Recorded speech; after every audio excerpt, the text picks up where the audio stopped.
Guys, welcome to my channel Shreshtha's কিচেনে। আজকে আমি তোমাদের সাথে শেয়ার করব একটা হারিয়ে যাওয়া বেঙ্গলি মাছের পদ। সেটা হচ্ছে কাতলা মাছের দম পোক্ত। তার জন্য প্রথমে এরকম কাতলা মাছের দুটো পিস নিয়েছি আর তাতে কিছুটা নুন মাখিয়ে নিচ্ছি। এই তরকারির মধ্যে হলুদ প্রায় যায় না বললেই চলে, কিন্তু কি আর করবো, বাঙালি তো, তাই একটুখানি হলুদ দিতেই হয়। তাই 1 চিমটে হলুদ নিয়ে কোনো রকমে মাছের গায়ে লাগিয়ে নিচ্ছি। নুন আর হলুদটা খুব সুন্দর করে মাখানো হয়ে গেলে এটাকে কিছুক্ষণের জন্য ম্যারিনেট হতে রেখে দেব। এবার একটা প্যানে কিছুটা পরিমাণ সর্ষের তেল দিয়ে খুব ভালো করে গরম করে নিয়ে একে একে মাছের পিসগুলো দিয়ে সুন্দর করে ভেজে নেব। পেটের দিকের মাছটা দেওয়ার সঙ্গে সঙ্গে একটুখানি এইভাবে চেপে দিতে হবে খুন্তি দিয়ে, নাহলেই কি হবে, পেটের দিকের মাছটা রোলিং হয়ে গুটিয়ে আসবে, সেক্ষেত্রে ভাজাটা কিন্তু ভালো হবে না। আর ঠিক এই রকম করেই এপিট ওপিট করে সুন্দর করে ভেজে নিতে হবে। মাছগুলো কিন্তু খুব কড়া করে ভাজা যাবে না, একদম এরকম অল্প অল্প করে ভেজে নিলেই চলবে। এই যে মাছগুলো খুব সুন্দর করে ভাজা হয়ে গেছে। এবার একটা চপার নিয়ে তার মধ্যে পেঁয়াজ, আদা আর কিছুটা রসুন দিয়ে খুব ভালো করে বেটে নিতে হবে। আর এদিকে মাছের তেল যেটাই ভেজেছিলাম সেই তেলের মধ্যেই তেজপাতা, শুকনো লঙ্কা আর একটা দালচিনি দিয়ে খুব সুন্দর করে ফোড়ন দিয়ে ভেজে নিতে হবে। ফোড়ন দিয়ে ভাজা হয়ে গেলে একটুখানি চপড করে রাখা পেঁয়াজ সেটাকেও অ্যাড করে দিতে হবে। আর পেঁয়াজটাকে ততক্ষণ ভাজতে হবে যতক্ষণ না পেঁয়াজটা একটু মুশি মুশি টাইপের হয়ে যায় অ্যান্ড কালার চেঞ্জ করে।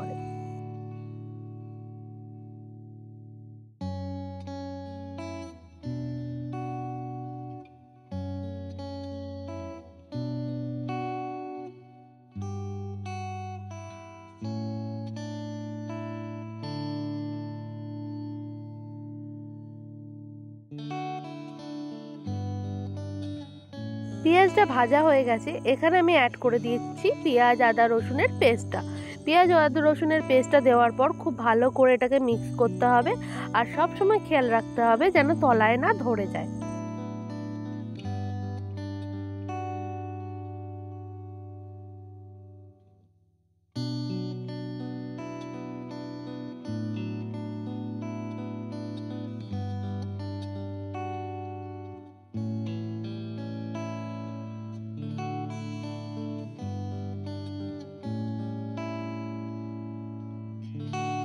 পেঁয়াজটা যখন কষিয়ে নিচ্ছি তখন পেঁয়াজ যে বাটিটায় রেখেছিলাম, পেঁয়াজের পেস্টটা, সেই বাটিটা ধুয়ে আরেকটু পরিমাণ জল দিয়ে পেঁয়াজটাকে কষিয়ে নিচ্ছি।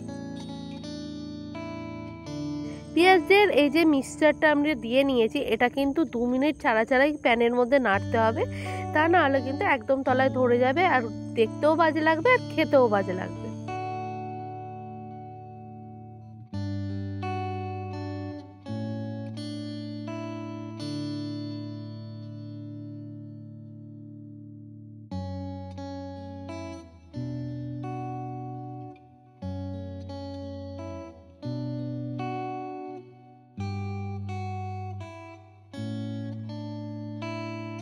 যতক্ষণে আমাদের এই মিক্সচারটা রেডি হচ্ছে ততক্ষণে আগের দিন রাত্রে ভিজিয়ে রাখা আমন্ড বাদাম, 4 মগজ আর কিছুটা কাজু বাদাম আর একটুখানি জল দিয়ে এটার খুব সুন্দর করে পেস্ট বানিয়ে নিচ্ছি। আর একটা গরম দুধের বাটিতে কিছুটা পরিমাণ এরকম কেশর দিয়ে এটাকে গুলতে দিয়ে নিচ্ছি। এই যে দেখতেই পাচ্ছ কিছুক্ষণ পরে খুব সুন্দর কালার ছেড়ে গেছে, কিন্তু কেন জানি না আমার কেশরগুলো গলেনি। এটা কেন সেটা আমি বুঝতে পারছি না। আর এই যে এদিকে দেখতেই পাচ্ছ আমার পেঁয়াজের যে মিক্সচারটা ছিল, মশলাটা খুব ভালো করে কষে এসেছে। এখানে কিন্তু এইরকম জায়গাতেই রাখলে চলবে না, এটাকে আরও কষিয়ে খুব সুন্দর করে শুকনো বানিয়ে নিতে হবে। এই যে ঠিক এইরকম অবস্থা আসার আগেই যদি আমি এর মধ্যে এই যে কাজু বাদামের পেস্টটা অ্যাড করে দিলাম, সেটা দিলে কিন্তু পেঁয়াজের কাঁচা গন্ধটা ছাড়তো। আর যেহেতু কাজু বাদামের পেস্টটা ঘন হয়েছে সেই জন্য আমি আরও কিছুটা জল এখানে অ্যাড করে দিই।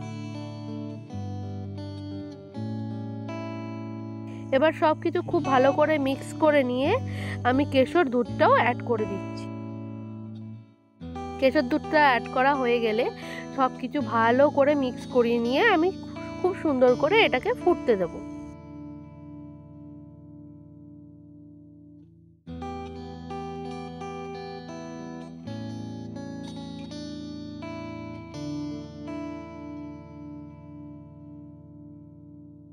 সব কিছু ফুটে উঠলে কালারের জন্য একটুখানি দিয়ে দিচ্ছি কাশ্মীরি লঙ্কা। তোমরা চাইলে কিন্তু কাশ্মীরি লঙ্কার জায়গায় যে ঝাল লঙ্কার গুঁড়োটা হয় সেটাও এখানে দিতে পারো। আমার যেহেতু এটার মধ্যে ঝাল খুব একটা দরকার নেই, সেই জন্য আমি এখানে কাশ্মীরি লঙ্কা অ্যাড করছি। আর তাতে কালারটাও খুব সুন্দর চেঞ্জ হয়ে যাবে। আর অ্যাড করে দিচ্ছি একটুখানি নুন। নুনের সাথে 1 চিমটি চিনিও কিন্তু অ্যাড করতে হবে। আমি কিন্তু এখানে দেখাতে ভুলে গেছি, কেন বারবার মাঝে মাঝে যে আমি জিনিসপত্র দিতে ভুলে যাই, মানে দিই কিন্তু দেখাতে ভুলে যাই, ভগবান জানে।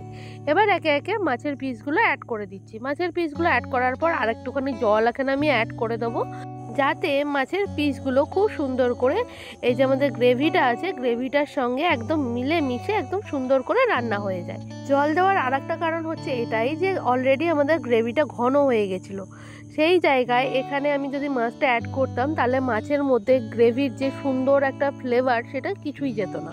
তো সেই জন্য আমি একটুখানি জল অ্যাড করেছি আর দিয়ে দিচ্ছি 2টো কাঁচা লঙ্কা। কাঁচা লঙ্কাগুলোকে কিন্তু আমি চিড়ে দিইনি, গোটাই দিয়েছি।